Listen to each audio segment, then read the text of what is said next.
And the reason I really like that is it's really compressed, and it has a lot of the like intensity aspects that I like to military training. Yeah. And because you can really, learn a skill and get to the point where you have like a portfolio of some things within a couple of months, you can sort of come up with these career hypotheses, and then evaluate them quite a bit quicker. Today I have on Sean McBride. He's a former Army officer turned software engineer.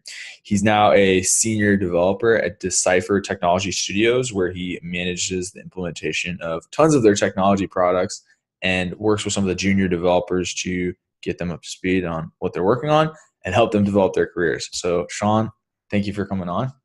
Thanks for having me. I'm reporting here from my man cave and in my home. I've got man cave I see that up there. Yeah. Thanks for having me. Yeah, definitely. So you already looked at a lot of the questions I have. Is it okay if I just get right into them? Yeah, absolutely. Okay. So the first question is, what are you working on right now that you're most excited about, and why is that? Oh man, that's tough because there's a lot of stuff to be excited about. So at Decipher, I have basically kind of two projects I'm on right now. One of them is actually a kind of a contracting project for the DoD.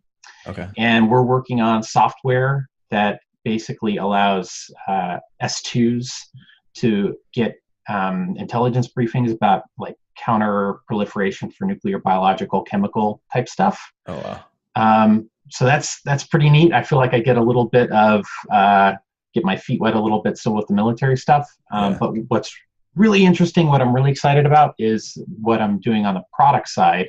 And we're building out software to basically leverage artificial intelligence to manage like IT infrastructure a little bit more smartly. Okay.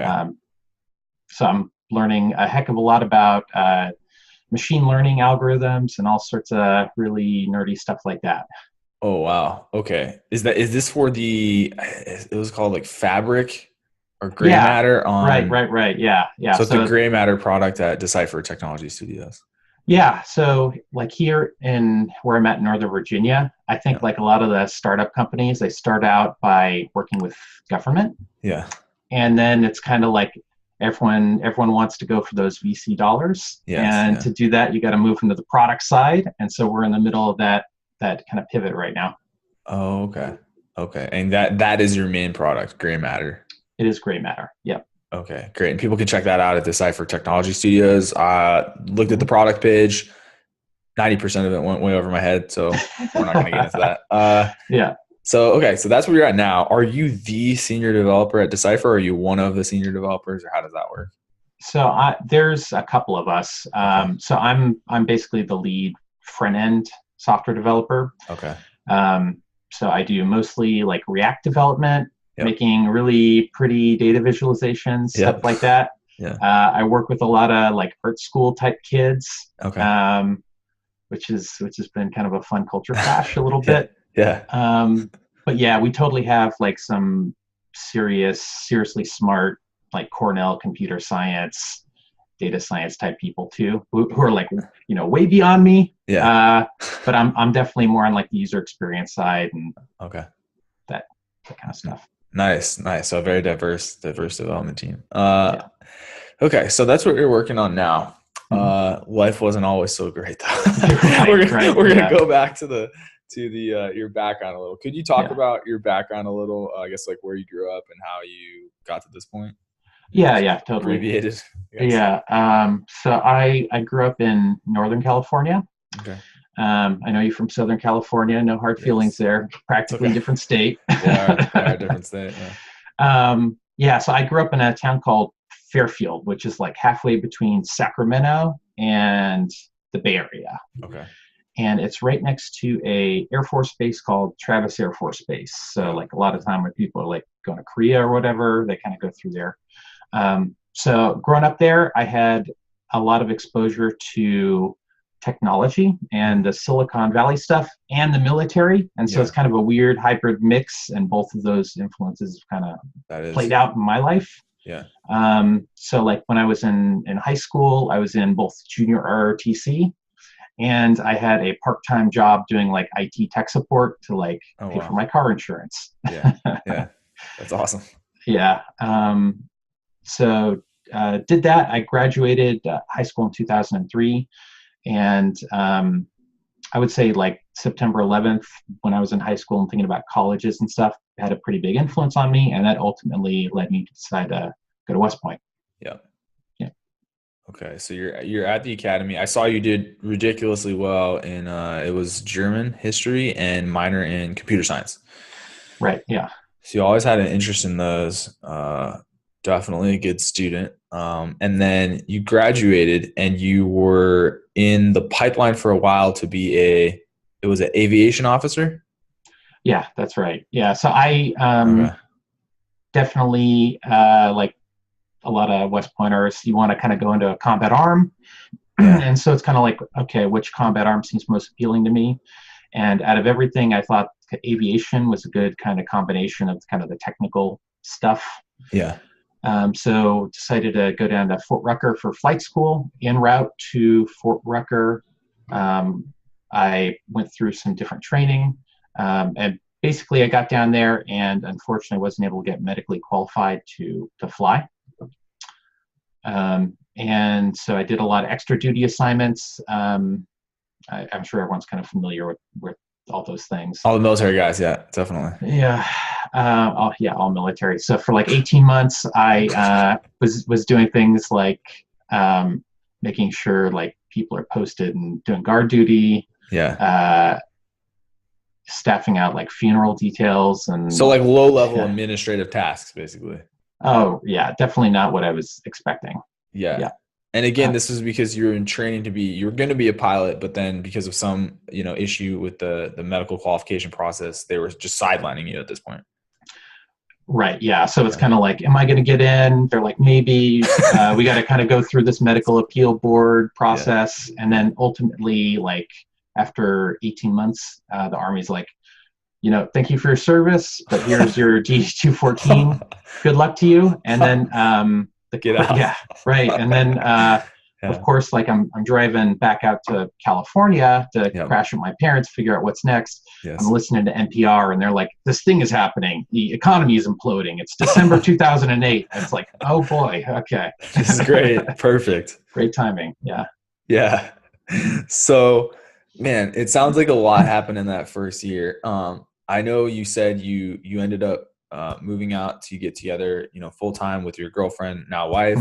You applied and got into a PhD program at Georgetown for a PhD study in German history.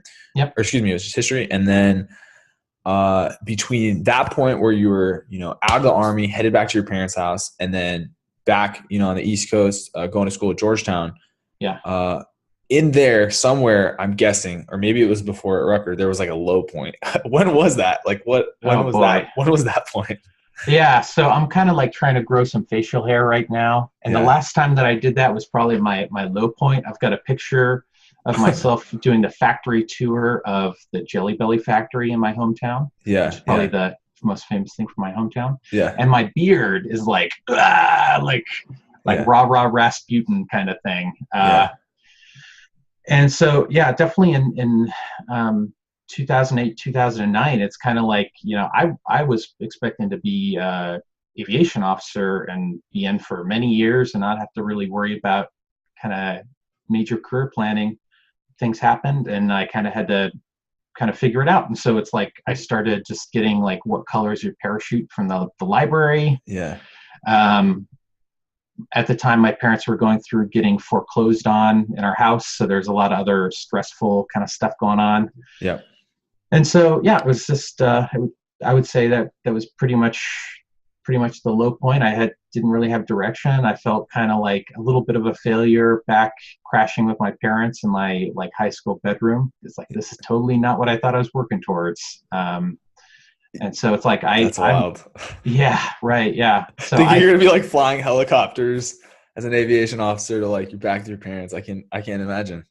Yeah. Definitely big bummer. And it's like, and so I totally I see other people kind of go through that process where it's like early on you think you're on a certain trajectory and you kind of have the rug pulled out from under you. Yeah. Oh yeah. And so like I would say the positive from that is it's definitely forced me to step up my emotional intelligence and be a little bit more empathetic to folks. It's like, I mean, it sucks to have that happen at the beginning of your career, but Yeah. you know, I think people are generally pretty resilient, and my trajectory since then has kind of proven that you can bounce back and have totally have a good career you can be proud of later. Yeah. Yeah. Cause it seems like you're, in a very, very enviable spot. Especially for anyone looking to get into engineering, at least Mhm. from my point of view. So, that happened. How did you, I guess, I'm not sure where along the process you would have thought, I'm back on track now, but how did you dig yourself out and get, back on the track that led you to where you're at now from there? Yeah. So you mentioned that I like did this history PhD thing. Yeah. So basically the reason I did that, besides obviously loving history, and I've got like a Mhm. bunch of history books just outside of view here, but Mhm. I was applying for jobs. I was going through, I think, Bradley Morris and a lot of those military headhunter type things. Yeah. And I honestly wasn't having a lot of success in 2009. For the most part, it's Oh like yeah. if people are trying to hire military folks, they're like, it's like, okay, tell me about your company command experience. Tell me about this. Tell me about that. Yeah. And so it's like, oh, I did admin details at Fort Rucker. They're Yeah. like, Yeah. get out of here. Get out of the office. Yeah. Yeah. Oh, that's rough. Yeah, so I did basically the PhD program for a year, which is Mhm. kind of like I wasn't sure if that'd be a great fit, but it at least gave me a little bit of structure, and I had a stipend Yeah. as a PhD student, which paid my housing and stuff. A year out from that, I'm like, this history stuff is a better hobby than a job. Like Yeah. most of those folks going to humanities PhD schools aren't really getting hired. Yeah. So at the time, my fiance had an opportunity to move to Chicago for her professional stuff. So I thought, hey, I'm going to move and join her. Yeah. Yeah. And so we got married, moved to beautiful Oak Park in Chicagoland. Nice. And that's really when I started the path to move into technology at that point. So I connected on LinkedIn. I read the Reid Hoffman LinkedIn networking book, where it's like, The startup of you. yeah, there we go. That's That's pretty it. good. That's pretty good. I like his Yeah, ABZ planning concept is really, I think, pretty good. yeah. So I went through that. I started executing, started networking. I met a fabulous Naval Academy grad. I'm a Okay. little biased against the Navy sometimes, Yeah. but he's It's one of the okay. best. Ray Trigstad. He was actually Okay. a helicopter pilot in the Navy, Hmm. and so he runs the Illinois Tech, like basically the technology program. So Yeah. he was able to walk me through the process of applying, get accepted, and that's basically what started it for me. Nice. Okay. So you went into Illinois Tech, and then Mhm. I saw that. I'm not sure how much this played into your trajectory, but I saw Yeah, that you went to Full Stack Academy. yeah. I guess that was after or before, and was that in Chicago? Did you go to the on-campus one and do all that? So like for me, the full stack Hmm. ended up basically being an opportunity for me to invest in my skills portfolio later. Yeah. So like a lot of the first kind of technology jobs I was doing, it was more kind of consulting and sales engineer type positions. Yeah. Um, and gradually over time, I just was more attracted to less the managerial or consulting aspects and more like the technical. Hmm. So every year I've just kind of gotten a little bit more nerdy, more engineering centric, and kind of let some of those other soft skill stuff go. Yeah. Um, And why is that? Is it you just prefer the engineering, or what about it made you go in that direction? yeah, I think it's just kind of a temperament thing. Like for me, I've discovered that I really just like the intellectual stimulation and the problem solving aspects. Hmm. And I get that from definitely like software engineering most of all. Hmm. Um, and after doing kind of consulting and sales around products that I didn't always think were the best, being able to really build what I think is like really good and really like solves customer business problem stuff is just, it's like super rewarding. So full stack what was part of allowing me to move into those sorts of positions. I see. Okay. Yeah, because I do see that you did. It looked like some consulting and IT Yeah. consulting slash sales. And okay, so on your LinkedIn, I see that it started in like 2011. Yeah. You were in at IBM, and was that a purely IT consulting role, or what? What were you doing at that point? Yeah. So I basically was hired as a sales engineer, Okay.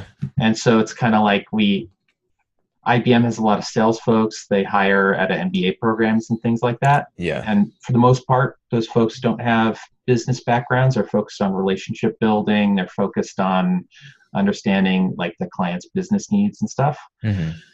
And so as a sales engineer, in particular, an architect, I would basically work with the business focused folks and be like, okay, what out of IBM's consulting software and hardware portfolio can we leverage to solve like problems for our clients? And I had like the state of Illinois, I had like Target, and the Mayo Clinic as like my initial set of clients, basically. I see. I see. So IBM had this whole suite of products. Yeah. You were kind of tasked with, looking at the customer needs and being like, how can we mod these as little as possible and fit them on that problem? Yeah, right. And so it would be like, okay, we need some business analytics here. Mm-hmm. And so I know the specialist for that. Let's bring them in. Here's some architectural diagrams that show how this would all tie together with the customer's infrastructure, that kind of stuff. Okay. That makes sense. Yep. And then from there, you went on to work with the Federal Aviation Administration, is it? Yep. Yeah. Yeah. That's right. And then into what you're doing now with Decipher. How did that transition happen from being a sales engineer to getting into work on these projects for the FAA, and now where you're at with Decipher? Yeah, so it's definitely been kind of gradual, and that's really one of the cool things about working at a place like IBM. Yeah. Is that you can have a lot of flexibility with what your career path is within a single company. Yeah. And so I built up a pretty strong reputation for my engineering prowess, and that basically allowed me to move from being directly assigned to sales teams to providing above region global engineering support. Mm-hmm.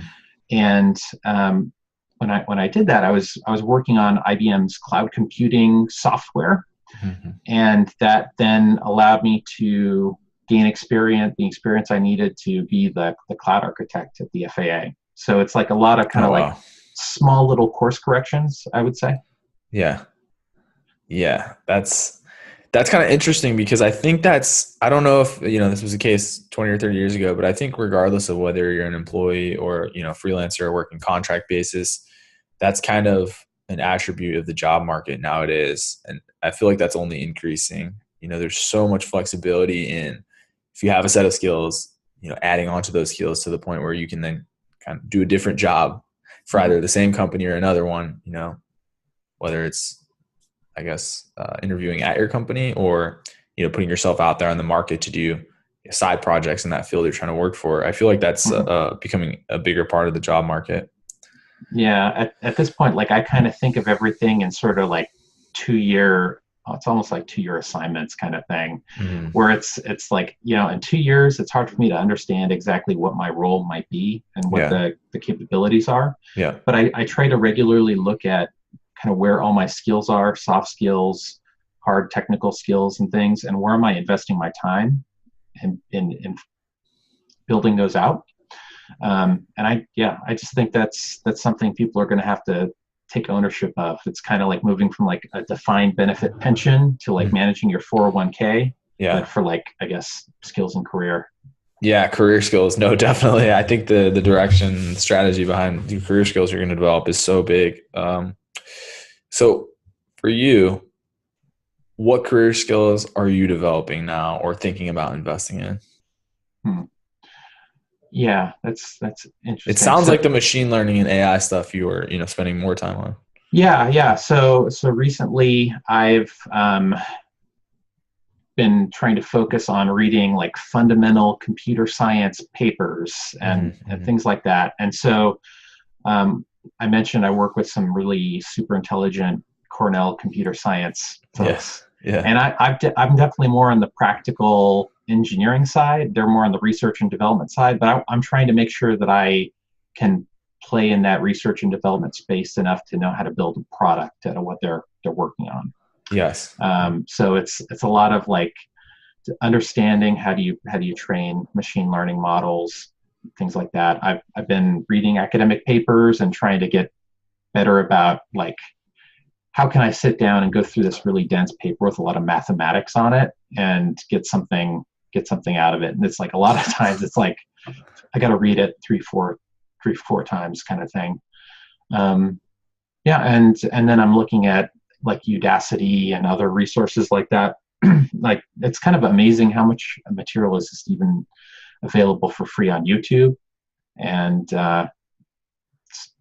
invest in my skill set there. Yeah, no, it's pretty remarkable the amount of free material. You almost have to figure out and put blinders on and then go for one thing because you could just spend all your time going through courses, tutorials. Yeah. So speaking of which, in your journey to get where you're at now, what courses, resources, blogs, mentors did you have that were the most valuable, or which ones would you recommend? Yeah. So I guess out of those, first, I think the mentorship piece is the most important. Okay. Um, and I say that because like there are just so many options. And like when I was going to Illinois Tech, Hmm. I had a little bit of mentorship that's kind of like, here are sort of the different jobs that people do in the tech industry, and let's try to kind of align your skill set with those different jobs to figure out where you might be able to have a good fit. And so that sort of thing has been really beneficial for me. Hmm. And I've always been trying to make sure that I can identify someone that's like 3 to 5 years ahead of me in my progression to give me a little bit more actionable intel. Um, so that's a mentorship piece. In terms of the learning resources, it's totally like the golden age for that kind of stuff. And Yeah. in particular, I'm incredibly excited about things like coding boot camps, like we talked about Yeah. Full Stack Academy. Hmm. And the reason I really like that is it's really compressed, and it has a lot of the like intensity aspects that I like to military training. Yeah. And because you can really learn a skill and get to the point where you have like a portfolio of some things within a couple of months, you can sort of come up with these career hypotheses and then evaluate them quite a bit quicker, and like compare that to like the Illinois Tech multi-year program, Yeah. and you just don't get that kind of feedback. So like right now, especially if someone's interested in breaking into technology, Hmm. I really think like take a look at some of those coding boot camps, um, and and if you're really attracted to something more serious like a computer science program or a Hmm. multi-year type of thing, like make sure you really kind of understand what you want to get out of it beforehand. And if you're Hmm. not like totally, you don't have a good idea, take a look at the boot camps, the Udacities, some of these other resources to kind of focus your target a little bit. Yeah, just so you can get out there after and see if what you're doing is something, what you're doing with this skill is something you'll even want to do for the long term. Yeah, totally. Yeah. Right. Yeah, that's interesting the way you put it, testing these career hypotheses, because it's true. You have that really fast feedback cycle with some of these on ramps to these careers like boot camps. Hmm. Yeah. I didn't think about that. That's a really good way to think about it though. So I guess my next question for you, I just have two more, would be Yeah. for anyone out there that's thinking about switching jobs or is being forced to switch jobs. What just general advice would you give to those people? Thinking about jobs being forced. So like, I definitely say, like, first of all, take care of your physical health, your spiritual health, your mental health. Like, Yeah. Yeah. I think it's really easy to get discouraged, and it's probably not as much of a problem right now in 2018 with the market roaring hot. But a year or two from now, things may be a little slower. We might be hitting some sort of recession or something that happens. Yeah. So just make sure that you have a plan in place to stay fit, stay healthy, get your sleep, make sure you have someone to talk to about it. And then once you have that kind of those basics laid out, like just try to come up with a plan and break down into like bite-sized pieces as much as possible. And then definitely get a mentor to kind of validate that the plan looks sound. That's good. That's I like that. That's like the military approach. Yeah, right. Get that plan. That's awesome. No, I love it. That's really good advice. So the last question, the dreaded question. Is there anything that I didn't ask you that I should have? Yeah, so I definitely thought about this one. And the one thing that came to mind, which Nice. we've kind of talked about a little bit, Yeah. is different types of employers. So like even Mm, within the technology space, like we talked about, like the IBM stuff, the federal government stuff, and the startups, and yeah. those are all like super different. And so I think even within like a particular skill set or like sector, it's definitely worth thinking about the kind of the culture you want to work with, the size of the place. And I'm a little biased at this point, but I've found that I'm most happy working at a startup that's hitting the point where they've got a little bit more product market fit and they're trying to scale out. Yeah. And the reason I like that is it feels like the wind is kind of at your back. Like you were hiring new people all the time, Yeah. teams are growing. And so there's like a lot of upward mobility that can pull you up and just make you step up your game. Obviously, the hours can be a little bit more intense, but Yeah. if for someone that's really trying to learn, I would say like definitely think about one of those kind of mid-stage startup type things. And I often find that you can pretty effectively network into those sorts of positions, and they're willing to hire more non-traditional candidates and career switchers and that sort of thing. Nice. Nice. That's awesome. That's awesome advice. I've definitely considered that route many times as Mhm. well. So I like that one. Cool. Well, I'm going to cut the recording and we can chat after. But Sean, thank you for coming on. I really appreciate you sharing some of your, advice and some of your background. Thanks, Ian. Appreciate it.